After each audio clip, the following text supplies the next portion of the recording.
Hello,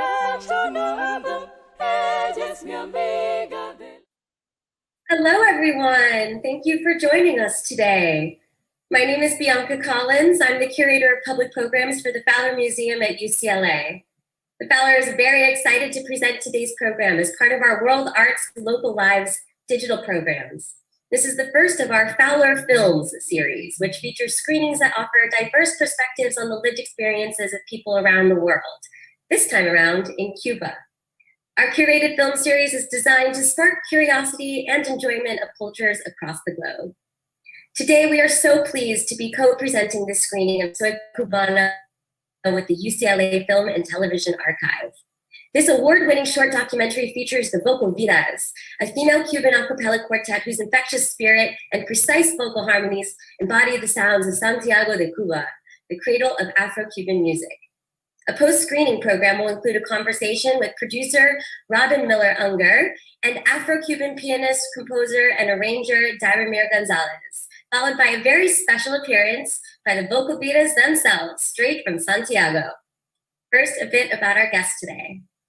Miller Ungar is a speech-language pathologist who found the subject for her first film when she encountered the Vocal Vidas in a small chapel at Santiago de Cuba.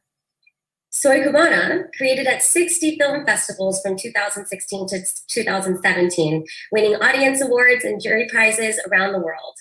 Ungar's second short, As We Are, documents a concert in which autistic musicians collaborate with music students and professionals in their Maryland community. Dayramir Gonzales began his professional career as a pianist and a composer with the Afro-Cuban jazz ensemble Diácara at the age of 16. Since winning first place in the performance and composition categories at Havana's Joe Jazz Festival in 2004 and 2005, respectively, Dayramir has won 3 Cuba Disco Awards for Best Jazz Album, Best Debut Album, and Best Recording. He was selected as Berklee College of Music's first Cuban National Presidential Scholarship recipient and has headlined at Carnegie Hall representing the young generation of Afro-Cuban jazz. We are so honored to have him with us today. If you have any questions during the program, I encourage you to submit them via the Vimeo chat. Robin and Dayramir will have time for a quick Q&A at the end of the program. Okay, that's it. Enjoy the film.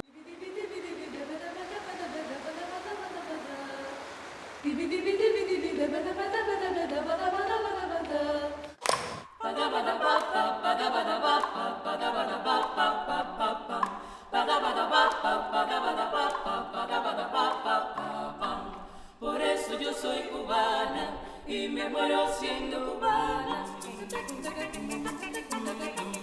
Por eso yo soy cubana y me muero siendo cubana. Por eso yo soy cubana y me muero cubana.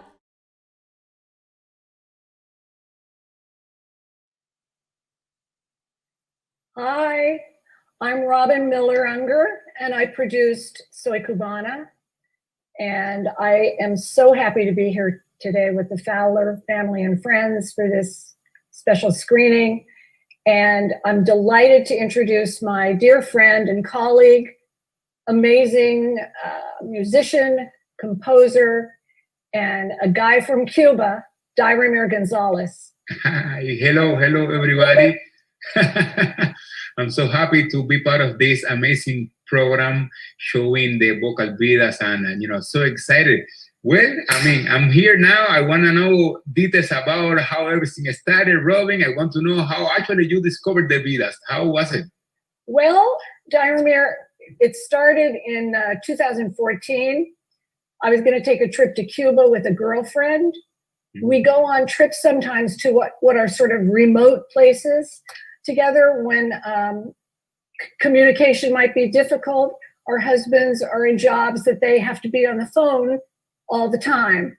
And Cuba was one of those places that we thought we're going to have to check out and go to Cuba together. Yeah, see. So I kind of embarked on how we would do that and found a program through and the Fowler people are going to love this. It's the Archaeology Institute of America, AIA. Their program was different than a lot of the others in that it started over on the east side of Cuba. And, I knew that a lot of people that I had talked to about Cuba had never been to places like Baracoa and Santiago. And I thought, this sounds interesting. And so we signed up for this trip. It was, a group people-to-people excursion. And off we went to Cuba. Okay, we end up during the course of the first few days in Santiago, and being that it's archaeology, they take us to this probably 16th century fortress, El Morro, where we enter, and there are no tourists there other than this kind of small group of archaeologists. We enter the fortress, and you could hear these beautiful voices Nice. singing in the background. And we sort of wandered through wondering, what is this? It's like, are there angels in this place? It was pretty incredible. Nice. Eventually we made our way to a chapel, very small chapel, where the Vocal Vidas were singing. Mm-hmm. And it was one of those moments, and I know you can relate to this, and I think probably everybody can, when you hear music and you get the goosebumps and you kind of choke up and you think, wow, it was that wow moment. And I thought, oh my God, here we are, they're singing their hearts out for this tiny little group of people, or we the audience. And wouldn't it be great to share this? The world needs to hear these voices. And a lot of people will probably never make it to Santiago. So the wheels started to spin. I took out my phone and I recorded, I videoed a few of their songs as they sang. And that was that. But, this was the wheels were spinning, and I thought, maybe a documentary. This is something. This is such a great story. Actually, now that you mentioned documentary, I want to know how all of that evolved from being on the chapel with your phone to becoming a short film. Okay, that's a great question. I talked to one of the guides. I mentioned, this could be an amazing film. Could be a great story. We know nothing about these women. We really didn't meet them.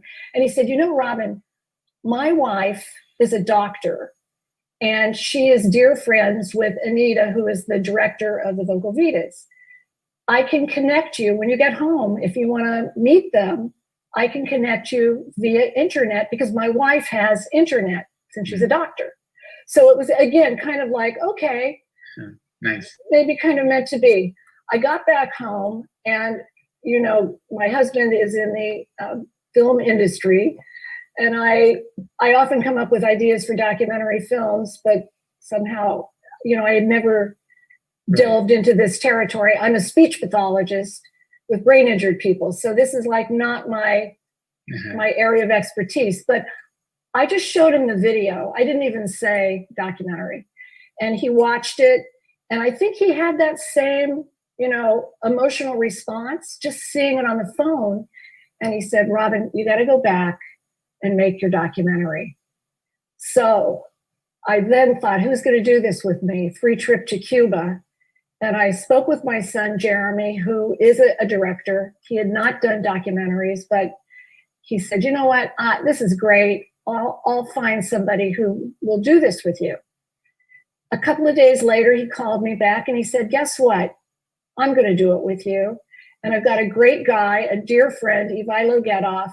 We will come and we will work together to co-direct this short doc. Nice. So that was how it all happened. 7 months later, we were back in Cuba and making that film. And what I should have said was we went in November of 2014, my friend and I. Nice. That was right at the time that Obama started literally to open the doors. Yes, exactly. So when we went back, we were kind of there, and the world had changed quite a bit. Not dramatically, but so what can I say? I kind of lost my train of thought. Sorry. Yeah, the Obama was opening the relationship, and definitely, it made it even like easier somehow. Exactly. So we went back, small team, spent 10 days in Cuba, Yeah. shot the documentary, got back to LA. This was in July. Got back to LA, and then I thought, who's going to edit this? I needed a really special person to do this. And somebody introduced me to this wonderful editor, Augustine Risac Martin. He's Puerto Rican, originally from Puerto Rico, and had the sensibility, the passion to really know what he was looking at there. And he cut the film literally in February of 2016, we premiered at Santa Barbara International Film Festival. Nice. And then went on to all these festivals and winning awards. So it was just snowball. This is just amazing, to be surrounded with people that believe in your vision, and you definitely have a beautiful vision that is really printed in this short. Now I want to know one important question. Political wise, it's also very hard to make it out of Cuba. So somehow, how were you able to bring from Santiago de Cuba all the way to Los Angeles to perform at the amazing grand performance in Los Angeles, the Vocal Vidas herself?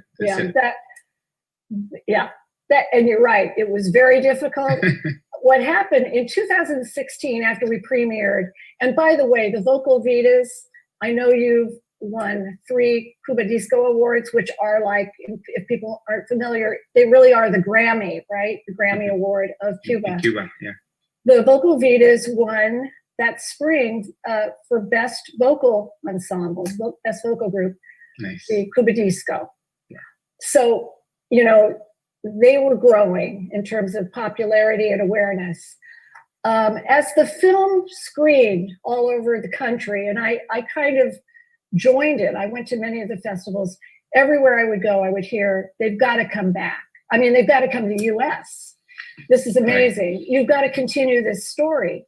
What a great feature this might make. So long story short, people from Grand Performances, which is a nonprofit organization in downtown LA, which you know well because you've played there. Yeah. They had seen the short documentary. They contacted me and said, let's bring the Vocal Vidas to Los Angeles. Nice.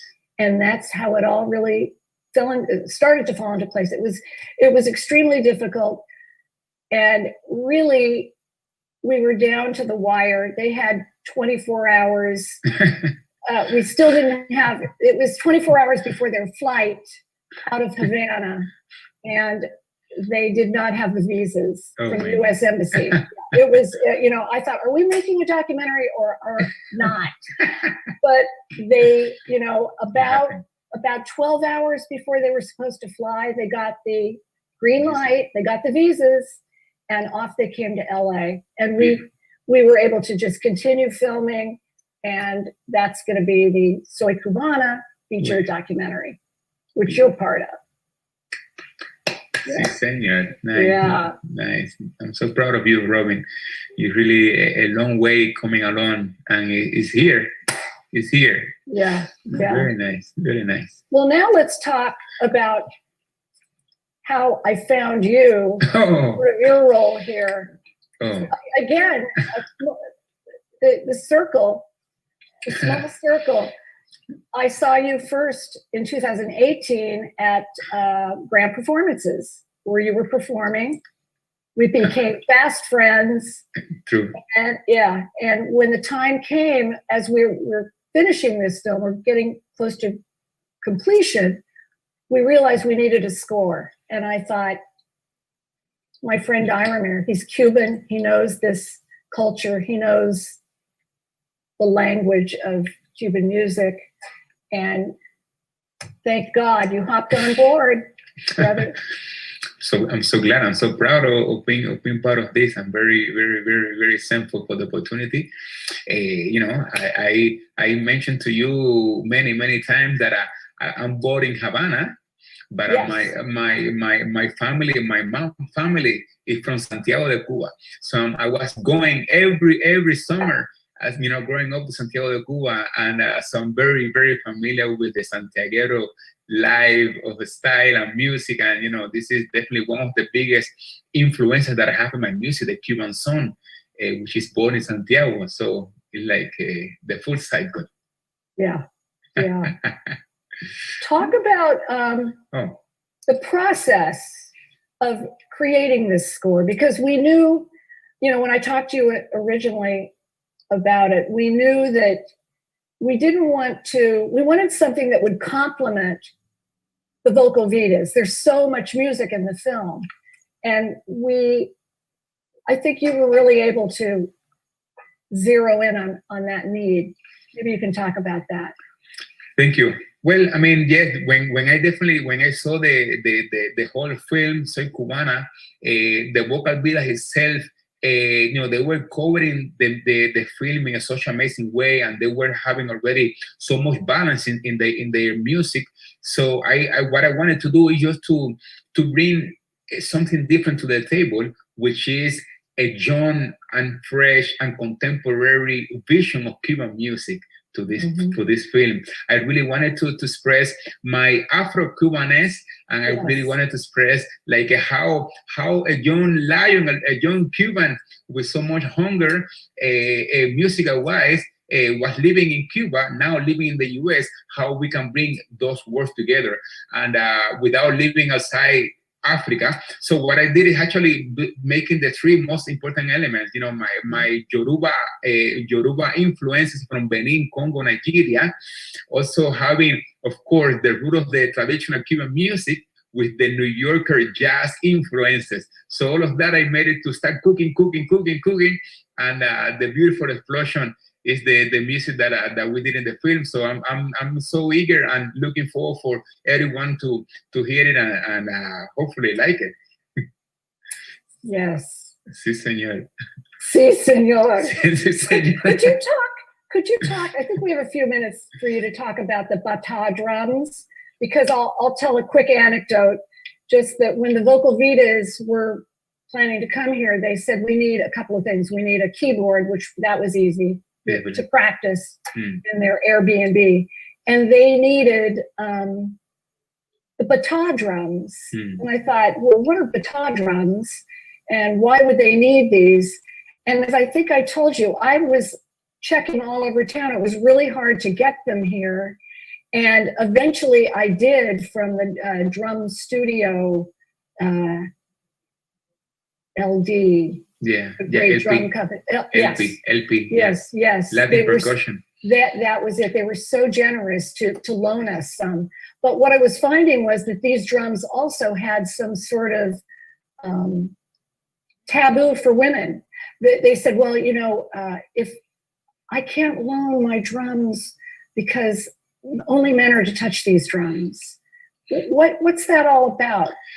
Well, actually, we have and there is certain type of bata that are only made to be performed for those secret ceremonies that are we, the ones who are initiated officially in this religion, are the ones who only are allowed to perform. Men are only allowed to perform this bata for these ceremonies only when it's going to be played for ceremony. But now the bata drumming became something bigger than that. So it's part of the secret ceremony, but also now it's part of our Afro-Cuban culture. Now men and women perform the bata, but as a cultural, not necessarily as a religion way.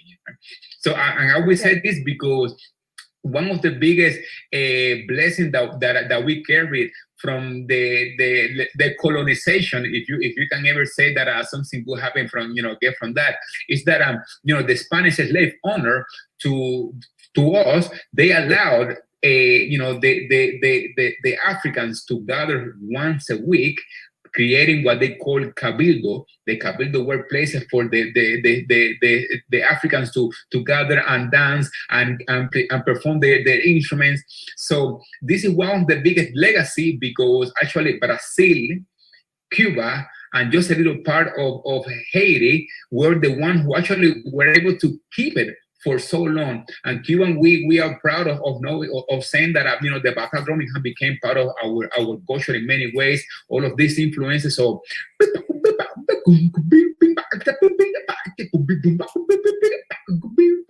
it's so the polyrhythm is so unique and so full that sometimes you feel like man, you only need this and the Cuban clave and start dancing all night long. You see people like having so much fiesta experience when you hear the bata drumming. And I really wanted to bring that into our score, because I'm a pianist who actually I can't play the drums physically, but I know how to sound. I know the sound of the drumming, how to get it. So I said, okay, if I know that the sound of the drumming, so all of that. So I was putting all of that into the piano. So having so those sort of these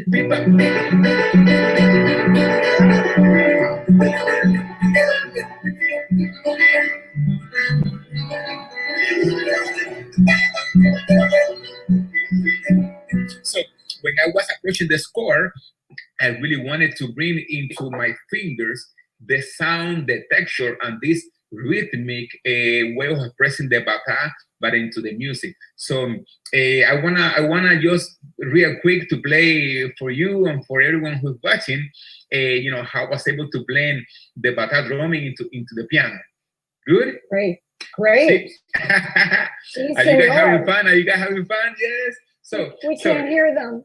Yeah, but we can't see them. We know they're them. there. Yeah, we do. The energy. So you hear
Bravo! All of that fiesta type of ceremonial and way of celebrating life, through the bata. I really wanted to put it here into the fingers to have everybody. Thank you. That was fantastic. And nice. I want to say that we're going to be able to cut to a very special surprise. Two special surprises, actually. First, we're going to share a tiny bit of score that you created for Soy Cubana, the feature. Nice. Oh, no one has heard this other than the team, our internal team. So I think it's very exciting to be sharing this bit of score. And also, after they play the score, we're going to cut to a very special presentation from the Vocal Vidas. It's almost live. They probably are in Santiago right now trying to watch, and I'm not sure they're successful with it, but they said they were going to be trying. But they recorded a presentation. They wanted to share this with the Fowler community, the family and friends. So that's another special surprise. Are we ready?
baila mi changui, lo canto solo para ti, changuicero, baila mi changui, y ahora baila y dime, nena, si te tumbo yo la tumba, si te tumbo la mente cuando me, ay que yo la tumba, nena, si te tumbo yo la tumba, si te tumbo la mente cuando me, ay que yo la tumba. Yo no sé lo que te pasa, que a mí no tienes confianza. Yo no sé lo que te pasa, que a mí no tienes confianza. Pásame aquel machete y sigue tumbo de la changuanta. Pero si te tumbo yo la tumbo, si te tumbo la mente cuando ven, ay que yo la tumbo. El problema no es de fuerza, España no se ruta. El problema no es de fuerza, España no se ruta. Verás como en un minuto yo si te tumbo la mata. Verás si te tumbo yo la tumbo, verás si te tumbo la mata cuando verás, ay que yo la tumbo. Ya yo te tumbé la mata, ¿qué más quieres que te tumbe? Ya yo te tumbé la mata, ¿qué más quieres que te tumbe? Ya tú ves que mi machete tiene más filo que la changuanta. Me das si te tumbo yo la tumbo, verás si te tumbo la mata cuando verás, ay que yo la tumbo. Cuánto me das si te tumbo yo la tumbo, verás si te tumbo la mata cuando verás, ay que yo la tumbo. Ding ding ding ding ding ding ding, ay que yo la tumbo. Ding ding ding ding ding ding ding, ay que yo la tumbo. Ding ding ding ding ding. Ay que yo la tumbo, ay que yo la tumbo, a que te tumbo la mata, yo la tumbo, a que te tumbo, mira, a que te tumbo, yo si te tumbo, a que te tumbo la mata, a que te tumbo, mi negrito lindo, a que te tumbo, si tengo mi maña, a que te tumbo, no sea bruto, a que te tumbo la mata, a que te tumbo, me acá el machete, a que te tumbo, yo te doy mi hacha, a que te tumbo la mata, yo la tumbo, oye, yo si tengo vida ya te tumbe, yo si te tumbo la mata, yo si tengo vida ya te tumbe, yo si te tumbo la mata, yo si tengo vida ya te tumbe, yo si te tumbo la mata, yo si tengo vida ya te tumbe, yo si te tumbo la mata, yo si tengo vida ya te tumbe, yo si te tumbo ya te tumbe, pam para pam, y ahora dime que pam pam ya te tumbe, pam para pam porque tengo el pam pam ya te tumbe,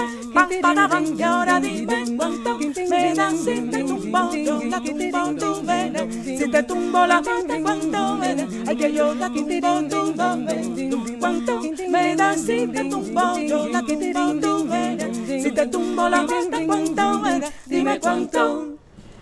Hola, ¿qué tal? Somos el cuarteto Vocal Vidas de Santiago de Cuba. Estamos aquí en estos momentos en el Roof Garden del Hotel Casagranda, hotel que ya tiene 105 años y como podrán apreciar una vista maravillosa desde esta terraza. El cuarteto está integrado por bellísimas chicas que ahora voy a presentar. Gracias. Voy a presentar, pero no voy a empezar con ella. Marjorie Mena, quien es contralto, es el bajo del grupo y además directora musical. Ania del Toro, contralto también y una de las solistas del grupo. Quien habla, Ana Hernández, soprano y directora general. Y voy a dejar para último a nuestra chica, la nueva adquisición de Vocal Vidas, Liete Carmenates, quien es mezzosoprano, solista y una muchacha, una excelente cantante, canta también en el Orfeón Santiago, un coro emblemático de esta ciudad, una excelente cantante y santiaguera, una santiaguera de pura cepa como lo somos todas, que comenzó con nosotras hace muy poco tiempo, hemos hecho algunos trabajos, algún pequeño demo de promoción y por supuesto pensamos continuar con ella, todo el trabajo que continuamos al día. Por mucho tiempo voy a dar luchas. Como santiaguera, en fin, ya la están escuchando. Sí. Y bueno, queríamos decirles que Santiago es una ciudad cultural llena de bailarines, poetas, músicos, donde te puedes encontrar en cada esquina alguien con un pregón haciendo alusión a una canción, como alguna que tenemos por ahí por el repertorio que se llama Frutas del Caney. Y así es Santiago. Estamos ahora mismo muy cerca del madrigalista, coro, el coro más antiguo que tiene Cuba, porque Santiago es cuna de los coros. Aquí surgieron los coros, surge el son, nace el son, el bolero, porque acá Santiago está llena de eso, de mucha música, de mucho arte por donde quiera que vas caminando. Tenemos los artesanos, tenemos los pintores. Mucha variedad. Mucha variedad. Es que nosotras mismas somos arte, porque y somos variedad. desde que hablamos, desde que caminamos, todo es arte, todo en el santiaguero es arte. Sí, el santiaguero lleva un taconeo al caminar y al hablar, según dicen todos de la parte occidental, que todos los santiagueros hablamos cantando. Yo pienso que debe ser un poco también por nuestras raíces, por la idiosincrasia, por todo lo que nos fue nutriendo desde que existe ya esta ciudad.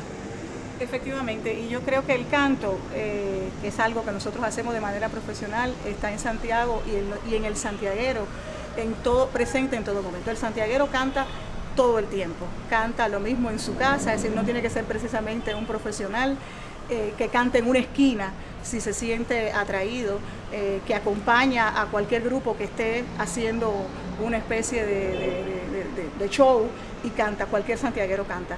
Por eso el canto significa mucho para muchas personas y para nosotras. ¿Qué significa para ti, por ejemplo? Al escuchar una canción muy gustada de cualquier género, vaya, uno se entrega, se siente identificado con esa música, pero bueno, ya para nosotros cantar es entregar el alma. Sí. Y cantar es, vaya, algo muy especial, muy especial y nos ayuda a transmitir todo lo que a veces no podemos transmitir con palabras, ¿verdad? Y bueno, les voy a hacer hasta una anécdota, ya se van a poner ahora nerviosas, pero no importa, porque sí, tuvimos hace poco una pérdida de mi hermano, y en la funeraria ya en su sepelio no podíamos hablar para decir en la despedida de duelo todo lo que podíamos sentir. Sin embargo, nos sumamos y pudimos cantar en medio de tanto dolor, pero la música nos llevó a entregarnos, a dar todo lo que podíamos, que queríamos expresar en ese momento. Y con la música sí pudimos de verdad llegar a ese momento. El canto para nosotros lo es todo, lo significa todo, es nuestra vida y para él vivimos realmente todo el tiempo y en todo momento. Yo siempre, cuando voy a hablar un poco de la historia del cuarteto, siempre digo que yo tuve una idea, pero todas tuvimos un sueño, y fue el sueño de cantar, y de cantar en un proyecto como este, que es totalmente a cappella, donde no tienes un instrumento que te acompañe, es decir, el instrumento son las propias voces y es el espíritu y es el alma que tú le pones al trabajo que realizas.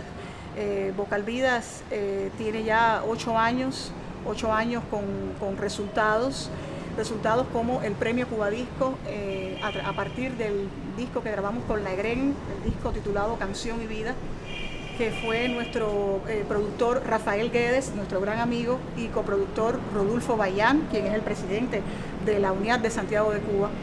También tuvimos la dicha y el honor de poder realizar, o que nos realizaran, un documental titulado Soy Cubana.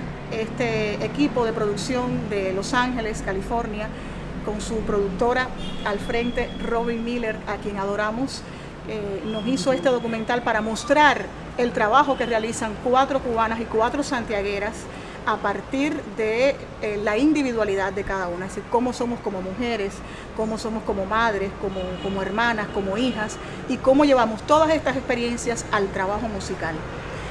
Para nosotros representó un gran honor poder estar en este país y poder llegar a Los Ángeles a partir del trabajo que hizo el equipo de producción, que fuimos invitadas a un evento llamado Gran Performance. tuvimos varios conciertos, ¿verdad? Allí hicimos varias presentaciones. Y el sentimiento, aquí me dice mi muchacha que a ella le hubiese encantado estar, pero yo pienso que ella va a estar. Yo estoy segura que Los Ángeles, que este Museo Fowler y que la Universidad de Los Ángeles nos va a invitar, ¿sí o no? Sí. Allá vamos a estar con ustedes. Muy contentas estamos realmente de este trabajo y de poder seguir haciendo cosas con el equipo de realización. Fue una gran experiencia para nosotros estar en ese país. Nos aportó muchísimo porque, bueno, hemos estado también en otros países, pero es como para el cubano casi la fruta, la deliciosa fruta que todos quieren probar, el estar allí. Y fue conmovedor ver el recibimiento del público, cómo había tanto cubanos como los norteamericanos, como latinoamericanos, muchos que apoyaban mucho esta música que hacemos, este trabajo. Sí, cómo no. Oye, ven y baila como baila la cubana. Oye, ven y goza mi sabor. Mira, te digo, yo soy cubana. Oye, cubana, yo soy. Y de esta forma vamos a despedirnos de todos ustedes. Efectivamente, vamos a terminar como siempre, cantando, que esa es la esencia de Vocal Vidas. Oye, ven y baila como baila la cubana. Oye, ven y goza mi sabor. Mira, te digo, yo soy cubana. Oye, cubana, yo soy. Cubana soy, goza mi rico son. Bailalo, gózalo, gózalo, bailalo. De Cuba traigo ese son cubano y te digo yo que cubana soy y por eso yo soy cubana.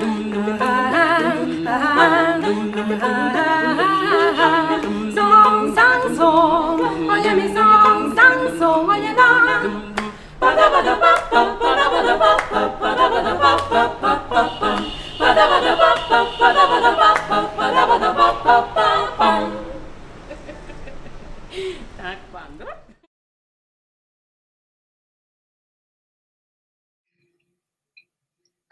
Wow, what I wouldn't give to be in Santiago with the Vidas right now, right? Yeah, me too. Hopefully one day we actually will be able to enjoy their music live in the Fowler's beautiful outdoor amphitheater. Definitely. So, okay, we've got only a few short minutes. I'm going to do a quick Q&A before we wrap up. The first question is for Dayramir. Are the quartet drums like a djembe drum?